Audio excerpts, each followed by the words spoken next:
Hello, everyone. Those of us who are here, welcome once again. Those of us who are not, well, hopefully you'll watch this sometime in the future. Today is the 28th of October. I want to share with you some of the thoughts I've been kicking around. This week, I really put pedal to metal because I've been working with this in my collaborations with Roy for a while, thinking about how to crystallize the best of both worlds. So you folks have learned so much. You see the book on the left is PMBOK. The book on the right is also PMBOK, but they try to go into a little bit more of an agnostic view. And it just shows me the sign of things to come. And you folks were in the Serving with the Seventh course that we did in September. And you already know quite a lot about that. But there's really no coherent model out there that goes into at least some level of detail, maybe mid-level, high level even, mid-level detail.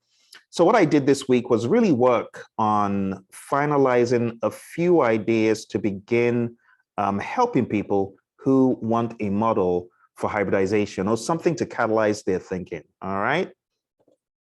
So I started looking at PMI System for Value Delivery. I love the way this is presented in the 7th edition. It shows you the model of a portfolio. Within a portfolio, you've got programs. Within programs, you've got projects. And then you've got another portfolio, and inside that portfolio, you've got just standalone projects. Then you've got a program with projects in it. And then you've got just programs, standalone programs that may not necessarily belong to a portfolio that are just hanging out there in the organization, and then projects within that.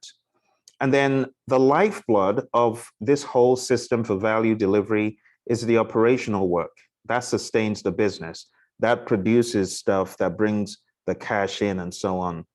So we have a system for value delivery, but when we talk about value, we're not necessarily just talking about revenue. We could be talking about stockholder equity. We could be talking about the position in the marketplace, reputation, many different things. So I love the way the PMI has given it a name, and they put their brand on it. Quite all right, that's okay. But when we talk about a system for value delivery, we know we're talking about portfolios, programs, projects, operations, and that's good. But the key thing that they stress is the components in a value delivery system creates deliverables, that's one, to deliver benefits, that's two, right? While value is being delivered, of course, that's three, and then four is to produce outcomes. You're just looking for an outcome, whatever that outcome is, whether the outcome is being a superior position in the marketplace, whether it's more stockholder equity, greater value to the customer, whatever you term the outcome to be, this is meant to help you to get that outcome. So an outcome is the end result, not a deliverable. A deliverable is just part of the puzzle, right? But the ultimate thing is an outcome. That's the end result. So focusing on outcomes, choices, and decisions is something that PMI has been stressing for a while. And you being champions of mine, you need to be echoing that same thing. Value trumps deliverable, right?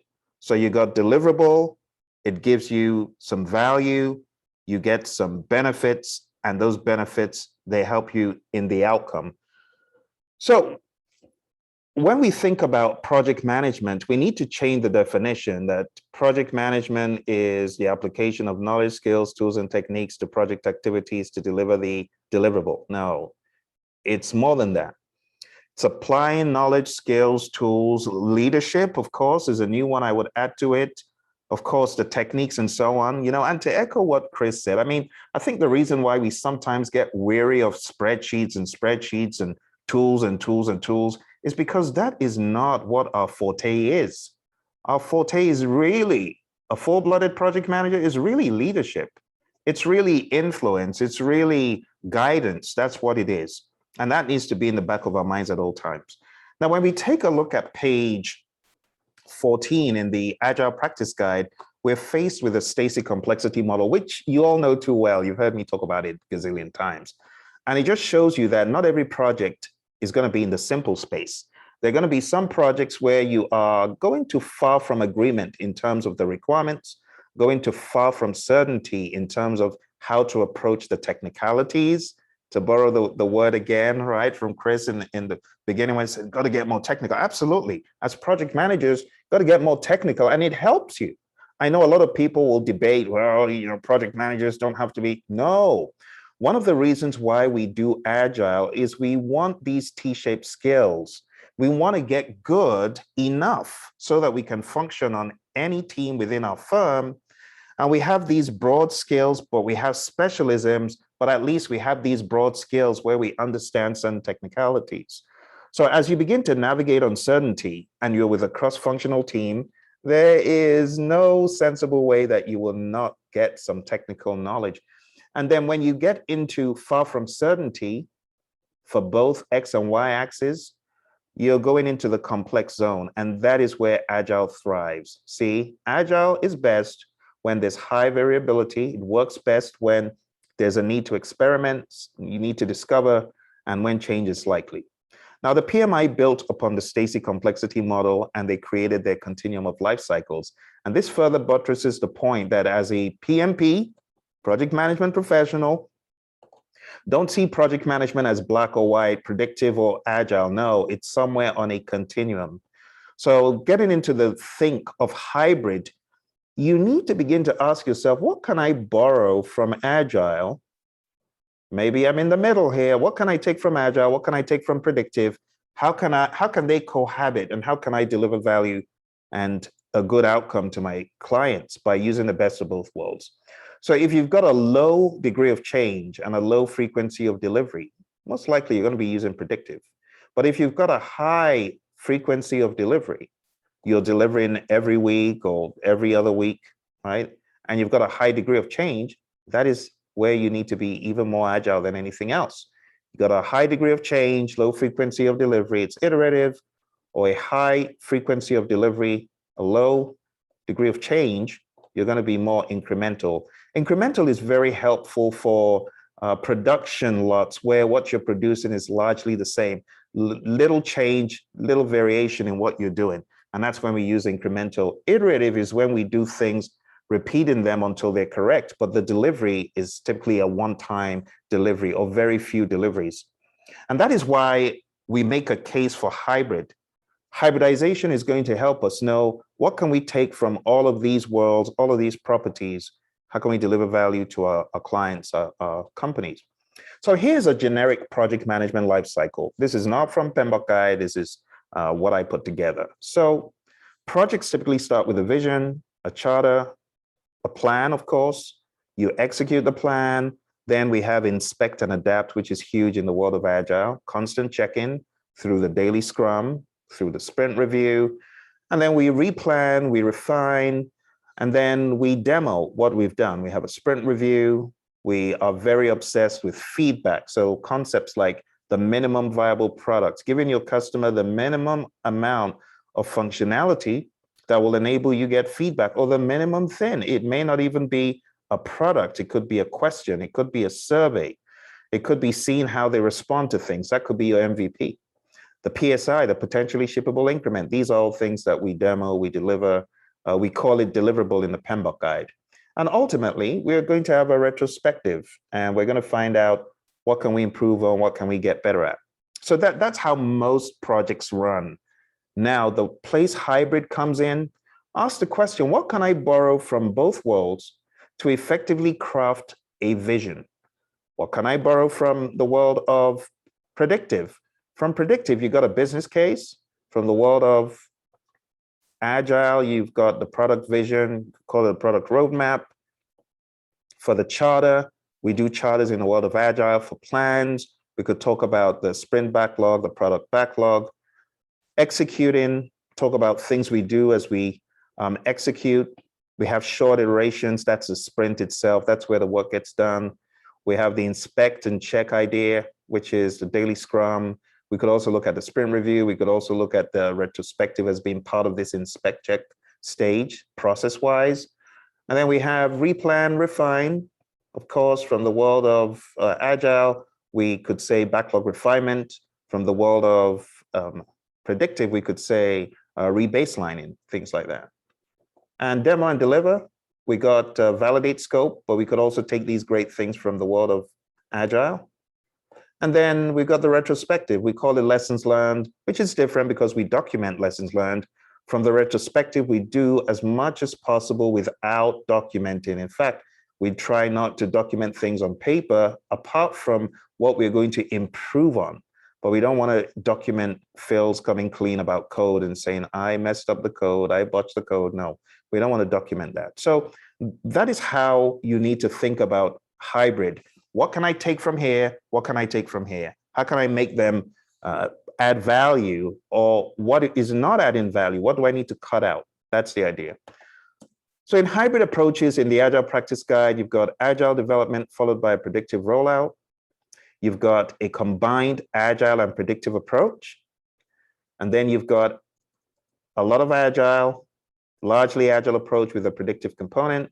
And then you've got largely predictive with an Agile component. And honestly, what I expect every project manager to be doing is looking to see, what can I take from here? What can I take from there? Is this going to be largely Agile?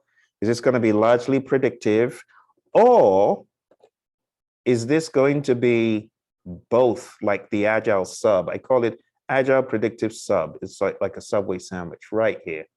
So the model that I've begun to work on is centered more around this, right? The best of both worlds all at once.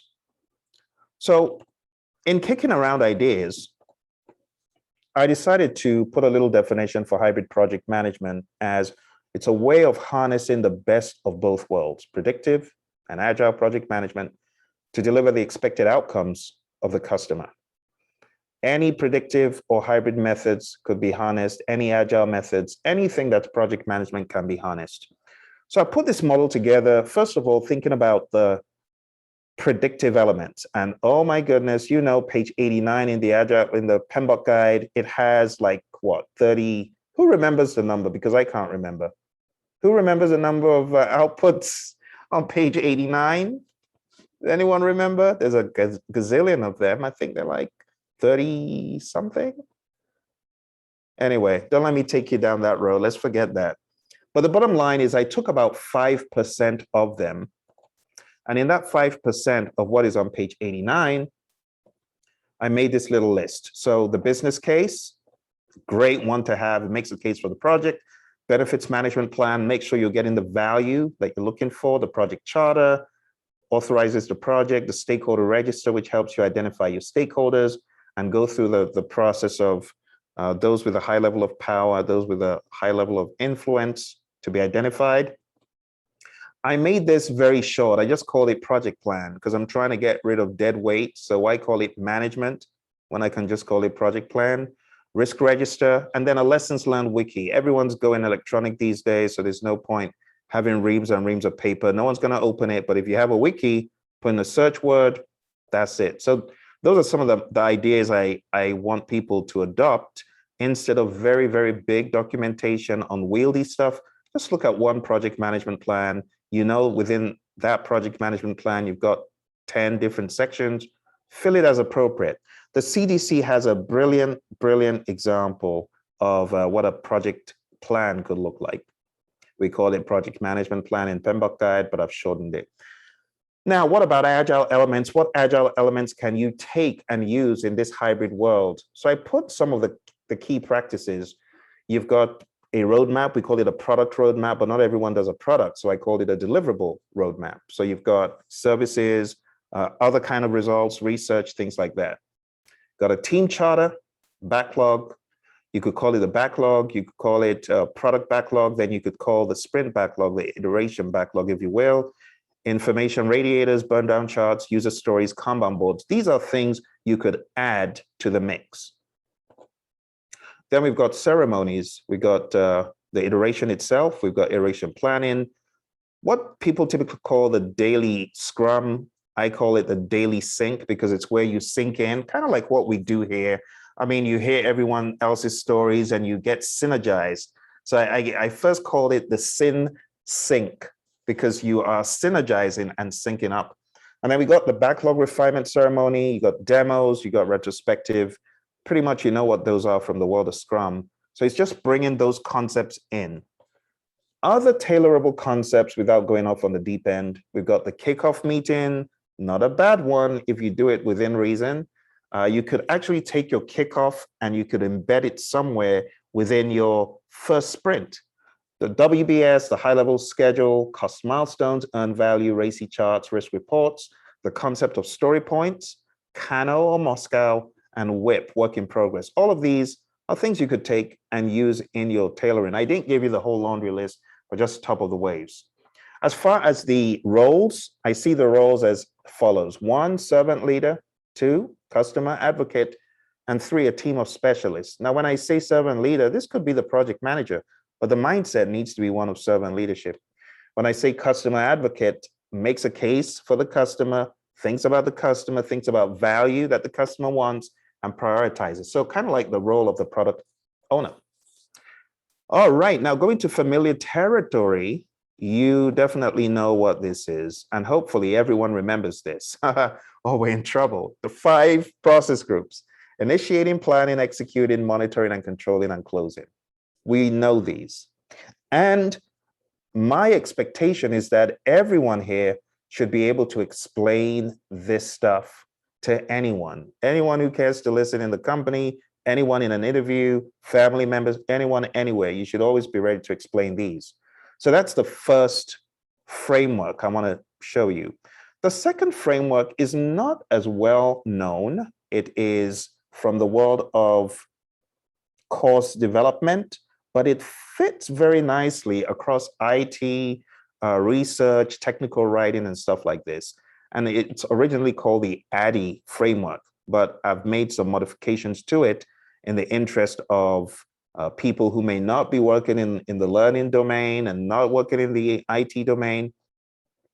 So these are as follows. The first stage here is what we do in software quite a lot. But we also do this in other industries, right? We do our analysis, analyze the problem. Why are we here? What do you want? What solution are we looking for at a high level? And then we could go into some details to really get down to the crux of what is needed. So there's analysis, there's design. Design is crafting whatever you're going to develop. Develop is actually doing it. And then, of course, test is testing whatever you developed. And I is for implement. You got to implement what you've tested and you know works, and then evaluate. And this evaluation is more of a technical evaluation. It's not the same as a lessons learned or a retrospective per se. I see those as being more process oriented, but I see this as being more product oriented, kind of like when you look back and you say, what can we do better? How did this turn out? So we've got 2 frameworks. The idea is that we've got a framework for the project management. We've got a framework for the technicality, whatever you're doing, anything from writing a book to building software. And then ultimately, we're going to have this. We're going to put the ADDIE framework, which I've modified. We're going to put that in here. And then we're going to have project management wrapping around whatever you're developing. And when I say developing, I really want to stress, we're not talking about software alone. We're talking about any fields that you're in, you name it, any field you're in. All right, so there is development going on.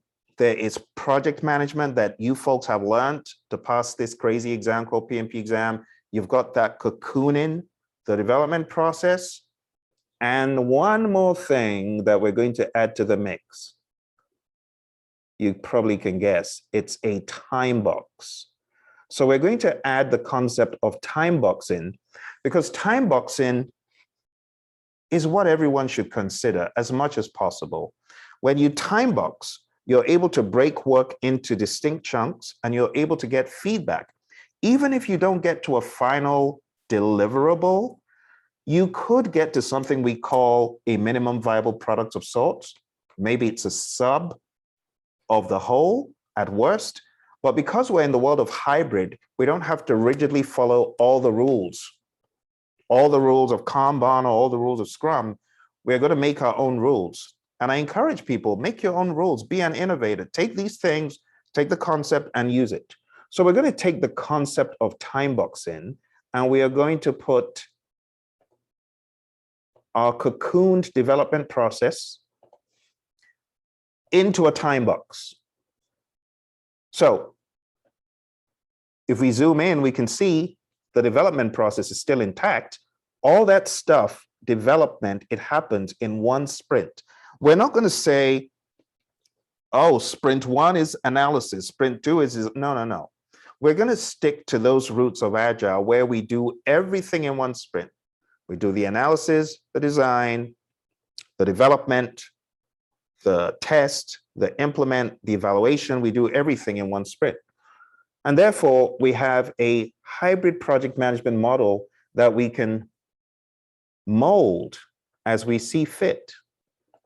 And then we end up having multiple sprints where we're carrying out this idea of keeping project management intact, scaling it as appropriate, not doing everything under the sun, but scaling it as appropriate, and keeping the idea of time boxing. Some of the other things you could take from the world of predictive, like I said, page 89, there it is. There's the laundry list of artifacts. But I want you folks to begin to encourage people out there in the world to not go crazy on this stuff, because a lot of it does not add as much value. Some of it adds no value. You see, so I want you to espouse the 80-20 principle and the 80-20 rule. 80% of your value comes from 20% of your process, or 20% of your laundry list of artifacts that we have on the screen. And that's why in the very beginning, I didn't show you this because I don't want us thinking PMBOK Guide 6th edition, 5th edition, everything is listed. Even though PMI never intended people to use everything, they always wanted some tailoring, but people just did, they wouldn't listen. They'd, everything has to be good. It reminds me of the greedy Israelites. Oh, the manna, we got to save it. No, you don't have to. Just take what you need and leave the rest. So documents from predictive, things that you could use, documents from the world of Agile, things you could use sparingly, just add a dash like you're making a recipe, just add a tiny little dash of these things and you will be amazed at what you get. And this whole idea about time boxing and cocooning, I used this on a project, the same company that I told you I was developing an operations management course for back in 2014. I started dabbling into using some of these, mixing and melding, and I found it actually works perfectly. It works. It works wonders. You find out the risks quicker while maintaining the same project management framework. You get feedback. In other words, you're agile, but you're working to milestones and you're being adaptable at the same time. It's pretty awesome. Now, all of this stuff, on top of all that I've shown you, I don't want you to forget the 12 principles of PMI. They're very helpful in aligning your thinking, okay? Now, while I prefer the Agile Manifesto principles, these still have quite a lot of value. So be a diligent, respectful, and caring steward. Don't waste resources. Time is a resource, so always keep things simple. Create a collaborative project team environment. It's all about the team, right? It's not about just one person, not just about the PM. Effectively engage with stakeholders. Be obsessed with stakeholder engagement. If your stakeholders aren't engaged, probably not going to get the best out of the project. Focus on value that the customer wants. Recognize, evaluate, and respond to system interaction. So see system think, look across systems, always try to see the big picture. It could be something as simple as the conversation Chris and I were having about getting into a company and being able to know where to get what you need. That's systems think, looking at a big picture, knowing who's where, how you can get what you need, how you can help someone get what they need, and just knowing where everything is, across the project, but even at a macro level across the organization. Demonstrate leadership behaviors. What is leadership? True measure of leadership is influence. Tailor based on context. Very important. Build quality into processes and deliverables. So remember, not only should we be thinking about, control quality is all about products, okay? But what about the retrospective?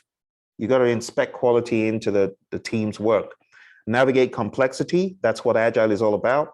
Optimize risk responses. Always go for that response that is going to give you the biggest payoff, the best value, the biggest cost savings, the best outcome. Embrace adaptability and resiliency. The ability to adapt is a good thing. Embrace it. Look for ways to adapt. Look for ways to be resilient, right? Stay in power. You don't want to be like the Blockbusters of this world. You don't want to be like the Kodaks or the Toys R Us's. Where are those folks today? You know, those people that were born in the 2000s, you say Toys R Us, they're like, huh? Who's that? No, we don't want to be like that. So we want to have staying power. And that's why I applaud all of you, all these updates you're giving me today, whether you're working on a new client, whether you're tweaking your LinkedIn pages, whether you're working with your organization on a website, whether you're looking at ways to connect with individuals in a firm, that's resiliency, that's adaptability. And that's how we need to be thinking. And lastly, enable change to achieve the envisioned future state. So it's like, you got to enable it. You got to turn on the change switch. And sometimes you just need to ask yourself, am I being change friendly? Am I being a change agent?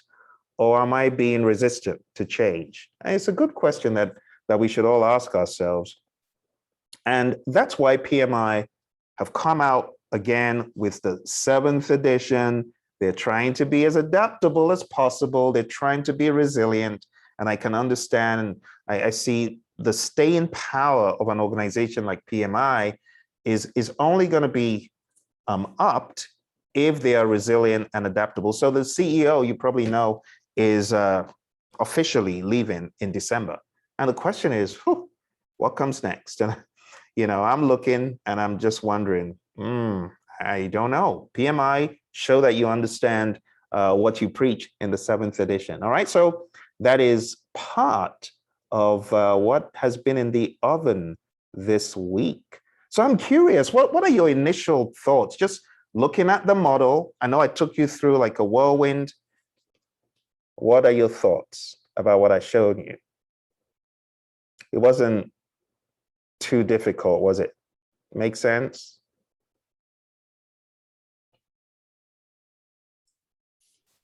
I like the theme of you constantly making project management more relevant to real life, right? So people can actually envision what project management looks like in an actual realistic environment. Is different just reading it from the PMBOK.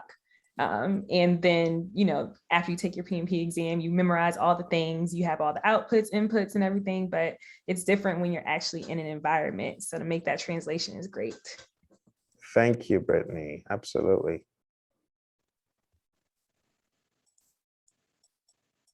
Thoughts and ideas. Anyone use a model like this currently? Timeboxing while using project management?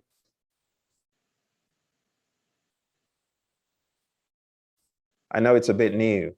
Okay, well, it's a first look. I'm going to save this part of the recording and I will continue with my update. This was my update. It's a long update, so I'll go to my next point. But thank you very much. Those of you watching after the fact, drop me a comment. I'm going to leave some comments boxes down below in this video when we put it up on the system. So feel free to comment. Thank you.